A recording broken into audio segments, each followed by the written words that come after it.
New Zealand sells you a very particular postcard. Snowline reflected in glass-still lakes, sheep scattered like stitching across green hills, a haka performed for cruise ship passengers who climb back aboard by 4 o'clock, wineries in Marlborough, fiords carved by ice in Fiordland, a barista in Wellington who already knows your order. That is the version everyone photographs, and it is not a lie, but it is not the whole country either. Scattered across both islands, from coal towns swallowed by scrub to hospital wards, where the paint still peels off the walls in long curling strips, there are buildings that should not still be standing. Structures condemned, burned, abandoned, or simply forgotten.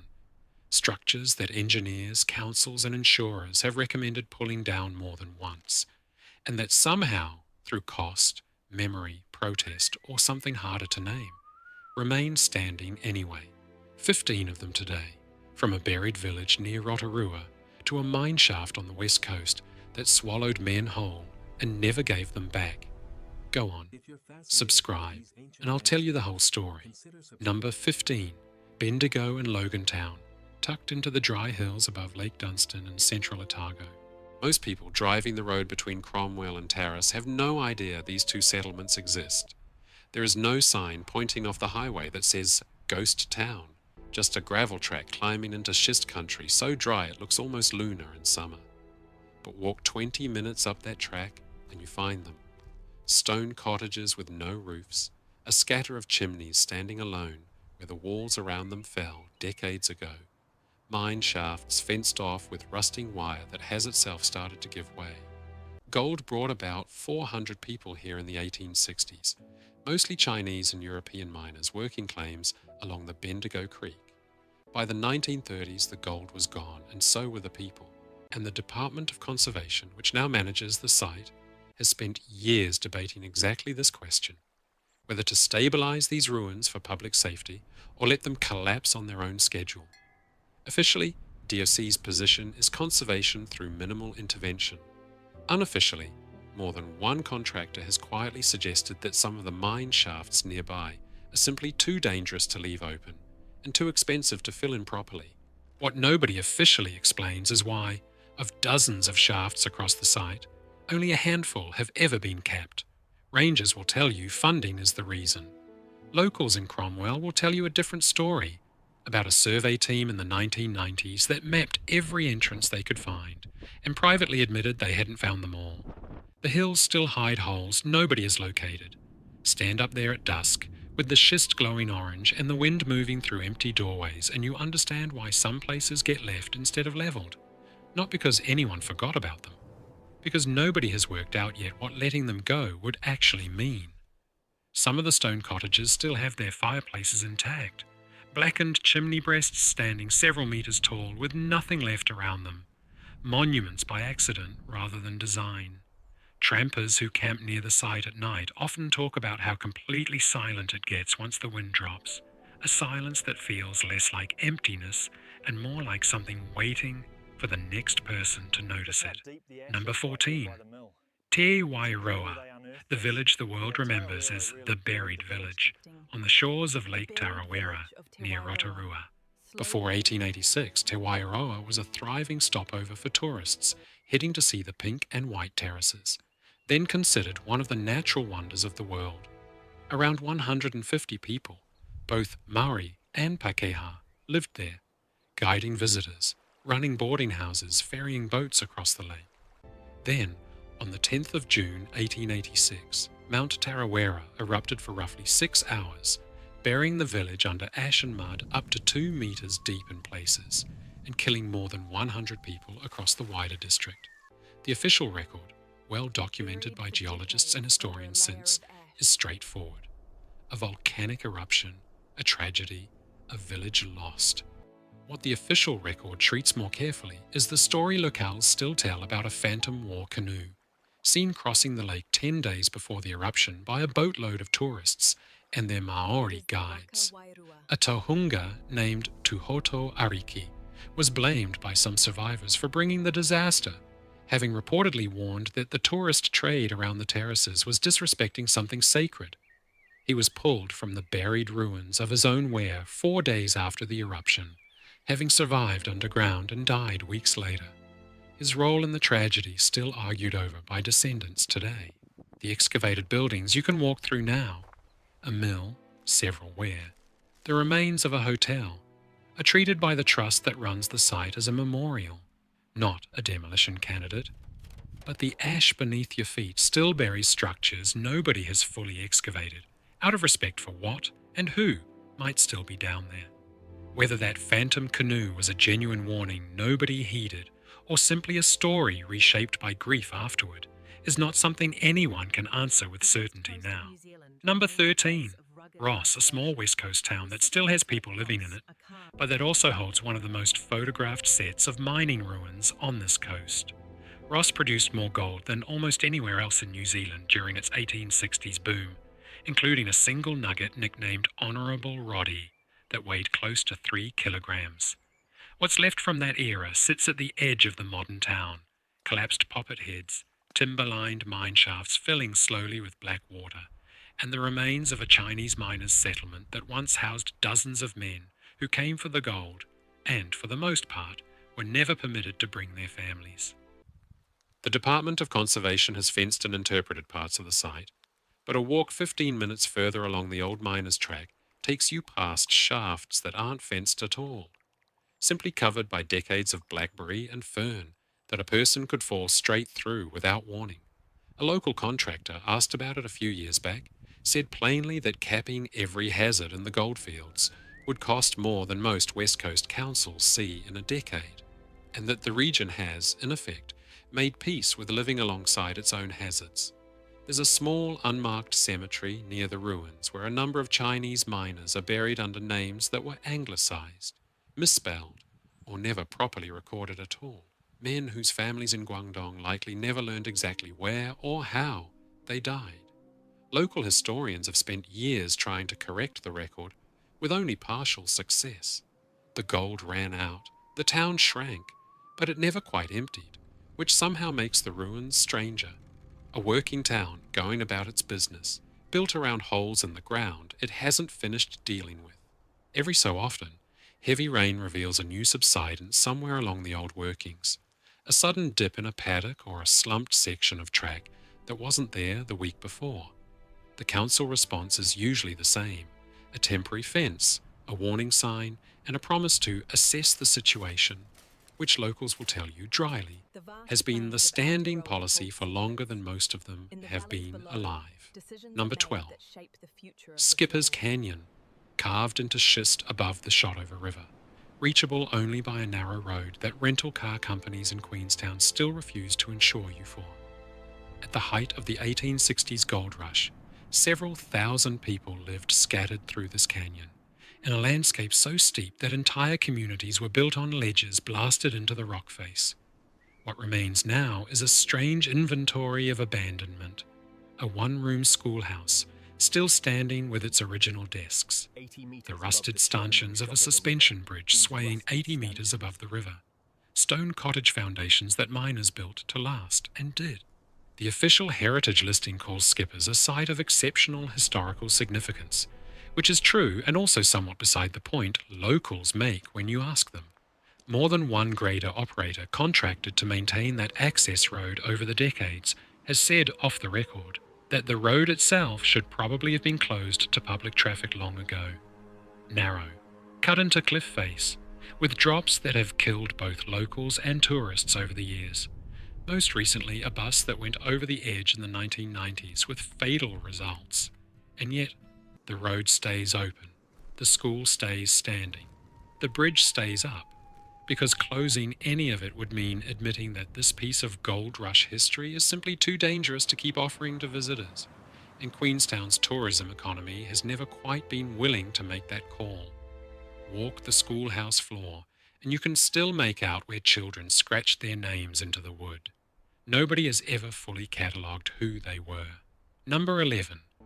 Ripapa Island, a small fortified outcrop in Littleton Harbour that has been, at various points, a Ngai Tahu Pa, a quarantine station, a prisoner of war camp, and a coastal artillery fort built to repel a Russian invasion that never came.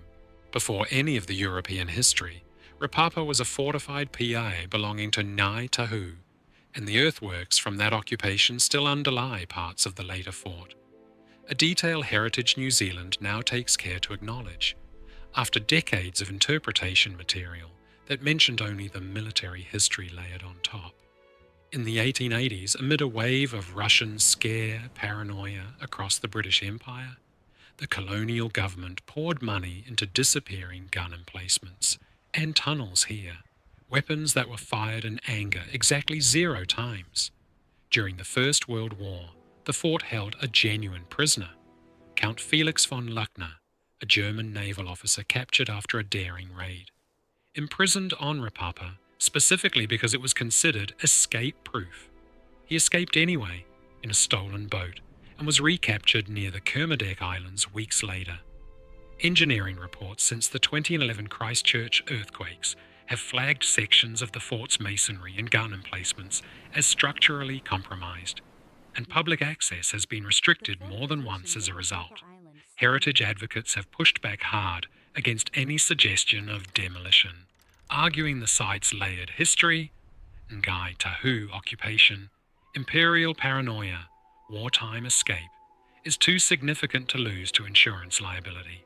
So the island sits largely empty now, accessible mostly by private boat, its tunnels dark, its gun barrels aimed at a threat that was never real, guarding a harbour that has mostly forgotten it was ever afraid. Number 10. Bullendale, high in the mountains above the Shotover River, home to what was, in 1886, the first hydroelectric power station built in the Southern Hemisphere. The Phoenix battery here used water piped down from the surrounding peaks to generate electricity for crushing gold-bearing quartz, a genuine feat of colonial engineering in a location so remote that supplies had to be packed in by horse. Around 200 people lived at Bullendale at its peak. Now the site is reachable only on foot or by four-wheel drive along a track that itself sits partly on the old water race, and what's left is a scatter of stone foundations, rusted machinery too heavy to have ever been carried back out, and pipeline remnants clinging to the hillside.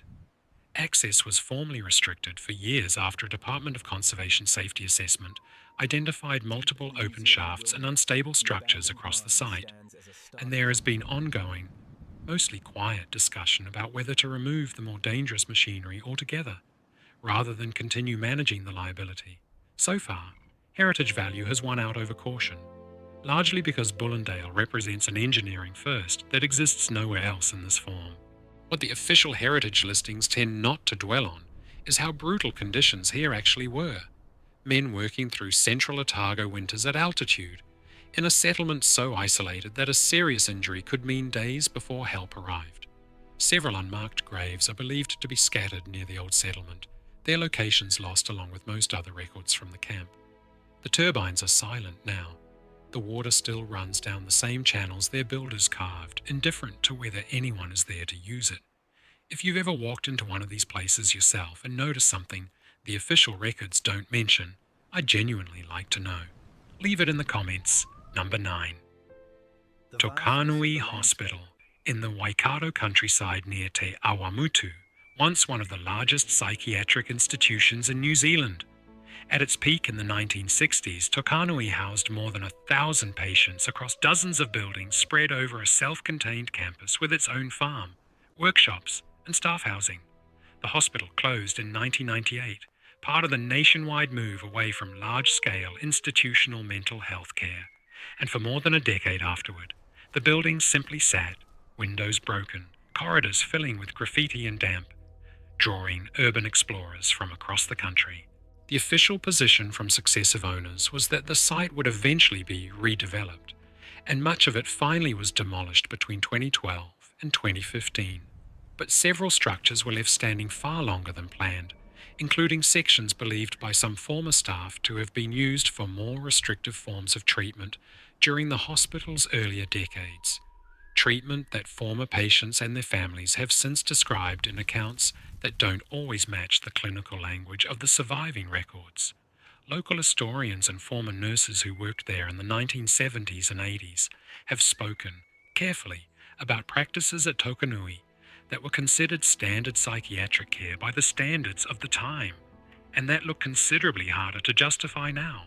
No formal inquiry into Tokanui specifically has ever matched the scale of the reckoning some other institutions have faced, and some former patients have said publicly that this silence feels less like resolution than avoidance. What remains today is mostly foundations, a scatter of surviving outbuildings, and the old hospital cemetery, still tended, holding patients whose families in some cases never came for them at all. A small group of former patients and staff has, over the years, lobbied for a proper memorial on the site acknowledging both the good and the harm that happened there, rather than letting the demolished campus simply fade into farmland with no record at all. Progress on that memorial has been slow, funded in fits and starts, which some involved see as its own quiet continuation of the silence Tokanui was known for. Number 8. Ohura, a former coal mining town on the King Country border between Taranaki and Waikato, that most New Zealanders have simply never heard of. Coal mining sustained Ohura from the early 1900s through to the 1980s, with a population that once topped 600 people, a hospital, hotels, and its own small prison. When the mine closed and the coal industry collapsed nationally, Ohura's population began an almost uninterrupted decline that has left it, by recent census figures, home to well under 100 people, with entire streets of houses standing empty or falling in on themselves. The local council has, at various points, discussed a managed demolition and clearance program for the town's most derelict structures, citing both safety and the psychological toll on remaining residents of living surrounded by visible decay. Some of those residents have pushed back hard, arguing that Ohura is still their home, not a ruin to be curated or cleared for outsiders' convenience, and that the empty buildings hold family history the council has no right to erase on their behalf. That tension between a community that still exists and a landscape that looks abandoned is the part most drive-through visitors never register. They see broken windows and assume nobody's left. The dozen or so families still there would tell you otherwise if you stopped to ask, which almost nobody does. Whether Ohura eventually empties out completely or holds on the way it has for 40 years already isn't a question with an obvious answer. It depends less on the buildings than on how long the people still living among them decide to stay. Number 7. Macetown in the hills above Arrowtown, once home to around 200 people chasing Otago gold, now reachable only by four-wheel drive across more than 20 river crossings. Founded in 1862 and largely emptied out by the early 1930s, Macetown today consists of a handful of restored or partially restored buildings maintained by the Department of Conservation, standing among dozens more that have been left to collapse naturally. Docey's official conservation approach here is deliberately selective. Stabilize a few key structures for visitors and let the rest return to the landscape on their own terms. That selective approach has quietly frustrated some heritage advocates who argue that letting the majority of Macetown's buildings disappear amounts to erasing most of the historical record in favour of a curated, photogenic remainder. Docey's counter-argument, made in planning documents over the years, is blunt. Full conservation of every ruin in Macetown would cost more than the department could ever justify for a settlement this remote, visited by a comparatively small number of people each year. What draws most visitors beyond the gold rush history is the drive in itself, those repeated crossings of the Arrow River, which floods without warning and has stranded more than one vehicle overnight. Search and rescue call-outs along Macetown Road are common enough that Queenstown locals treat it as a known risk of the route, not a rare exception. The buildings that remain sit quiet most of the year, opening briefly each summer to four-wheel drive tours and hikers before the valley empties again, and the only sound is the river deciding, season by season, which crossing it wants to reclaim next. Number 6. Kingseat Hospital on the outskirts of Auckland near Karaka, another former psychiatric institution that has spent more time as a filming location and urban exploration target than as anything else. Opened in 1932 and closed in the early 2000s, Kingseat once held hundreds of patients across a campus of red brick villas that were, by the design standards of their era, considered progressive, built around the idea that pleasant surroundings could aid recovery. That intention sits uneasily against later accounts from former patients describing overcrowding, restrictive treatment, and in some cases outright neglect during the hospital's later decades.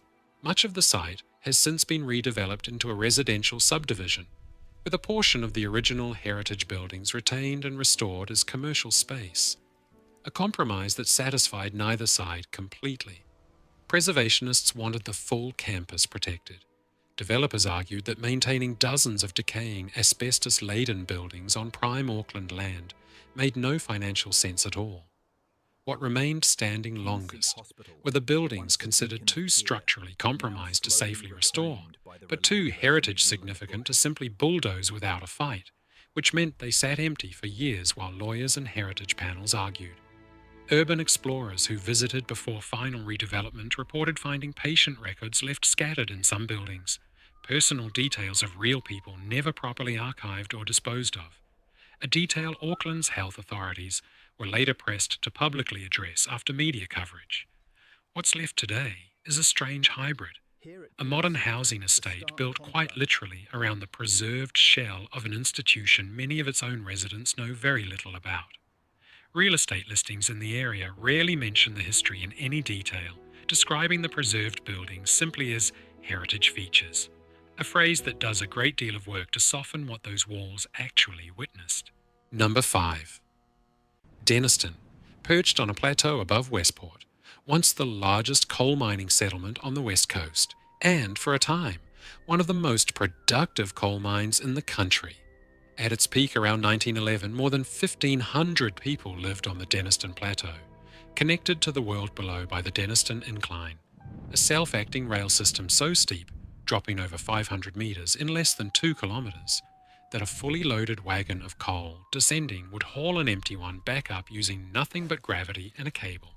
Living conditions on the plateau were notoriously harsh, near constant wind, limited water, and a road so poor that it wasn't properly connected to Westport by vehicle access until 1902, decades after the settlement was founded. The mine finally closed in 1967 and the last permanent residents left the plateau not long after, leaving behind house foundations, the remains of the school, and sections of the incline itself, now a heritage-listed engineering relic that Heritage New Zealand and the Department of Conservation have spent considerable money stabilising rather than removing. What the tourist interpretation panels tend to soften is just how many people died getting coal off that plateau and down that incline. Workplace fatalities that were, for decades, treated as an acceptable operating cost rather than a crisis requiring change. The novelist Jenny Patillo drew directly on Denniston's history and hardship for her acclaimed trilogy, and locals will tell you the fiction barely exaggerated the reality. The wind still comes off the Tasman Sea unbroken across that plateau, exactly as it always did, moving through doorframes that no longer lead anywhere, over a settlement that chose collectively to simply walk away, rather than keep paying what it cost to stay. If you're getting something out of this one, subscribing actually helps. It shows me, and the algorithm, that videos like this are worth making. So subscribe, if you haven't already, to show that these videos actually help and that they make sense. Number 4. ChristChurch Cathedral in the heart of Christchurch, badly damaged during the earthquakes of 2010 and 2011, and at the centre of one of the longest-running demolition arguments in recent New Zealand history. The February 2011 earthquake collapsed the cathedral's spire and severely damaged its stone walls, killing several people who were inside a nearby part of the building at the time. In the years that followed, the Anglican Diocese of Christchurch initially announced plans to demolish the ruin entirely and replace it with a new, modern structure, citing engineering advice that full restoration would be prohibitively expensive and structurally uncertain. That announcement triggered a public backlash, significant enough to end up in court, with heritage campaigners arguing the cathedral was too central to the city's identity to lose, and raising funds and government support that eventually shifted the decision toward restoration instead. Work is still ongoing more than a decade later. Scaffolding still wrapped around sections of stonework, the building neither fully a ruin nor fully restored, existing in a kind of extended architectural limbo in the middle of the rebuilt city around it.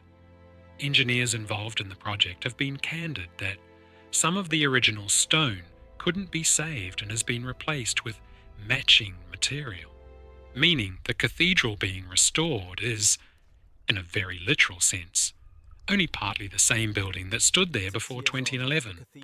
Whether that makes it a restoration or a careful reconstruction depends really on how you define the building in the first place. ChristChurch rebuilt almost everything around it in the years after the earthquakes.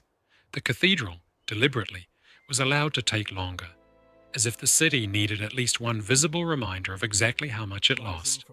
Some engineers who worked on the early damage assessment still maintain, privately, that demolition would have been the more honest option, cheaper, faster, and safer, and that the restoration decision was ultimately made for emotional and civic reasons rather than purely structural ones. Nobody involved really disputes that. They simply disagree about whether emotional and civic reasons were good enough reasons in the first place. Number 3. Seacliff, on the Otago coast north of Dunedin, once home to the largest building in New Zealand and one of the most notorious psychiatric institutions in the country's history. Designed by architect Robert Lawson and opened in 1884, Seacliff Lunatic Asylum was built on unstable ground that caused the structure to crack and subside almost immediately, a problem officials were warned about during construction and chose to proceed past anyway.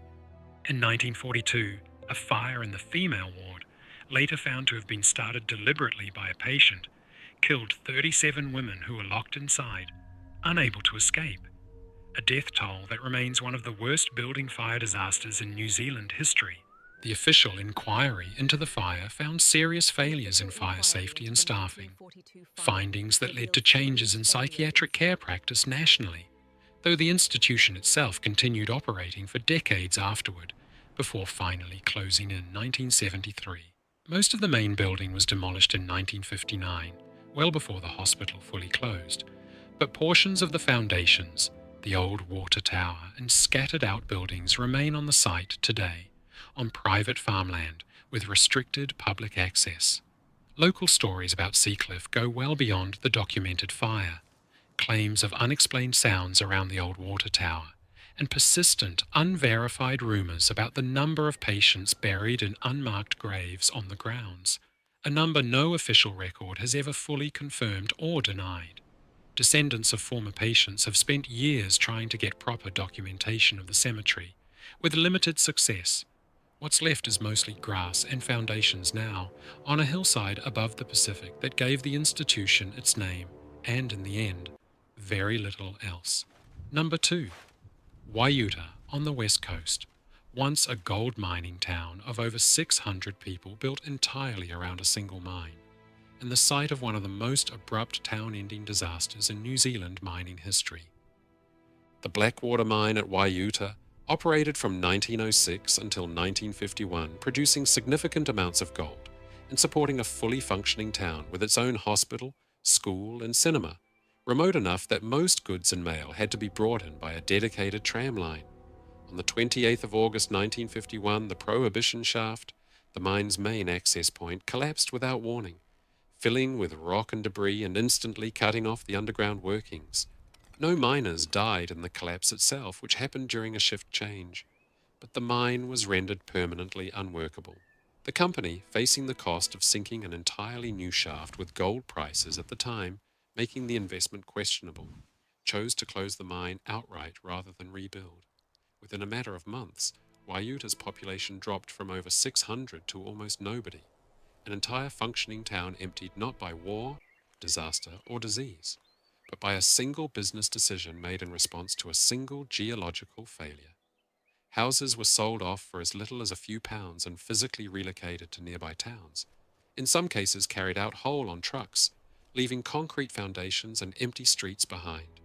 What remains today, managed as a heritage site, includes the old post office, mining machinery, and the collapsed shaft itself, fenced but still visibly unstable more than 70 years later.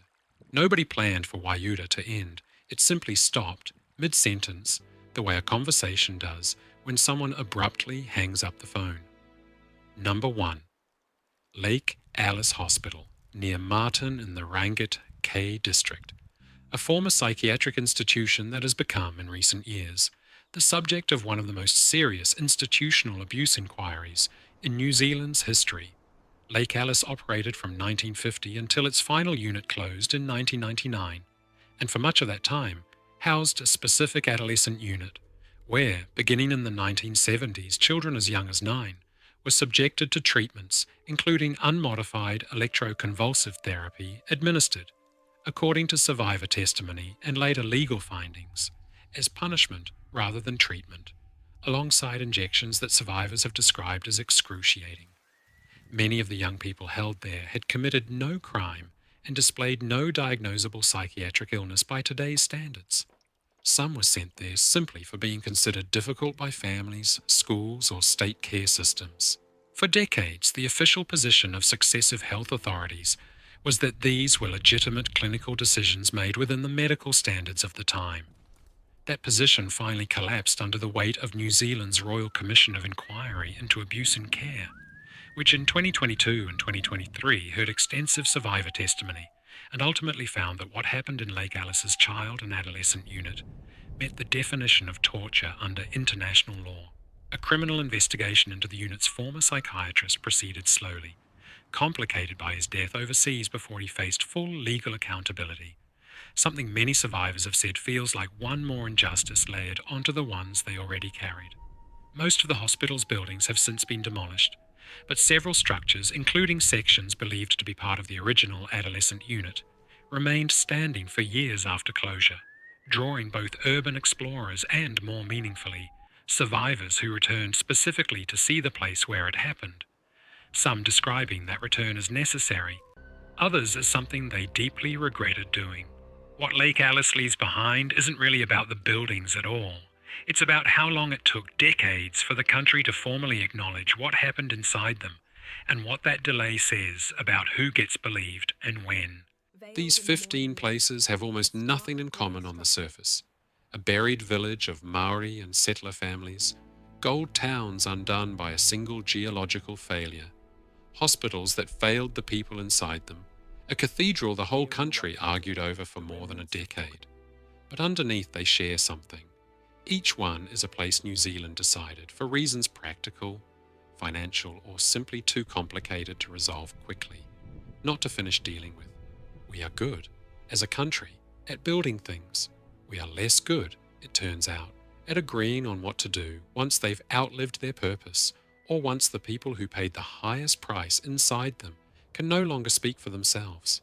These ruins were never really about architecture.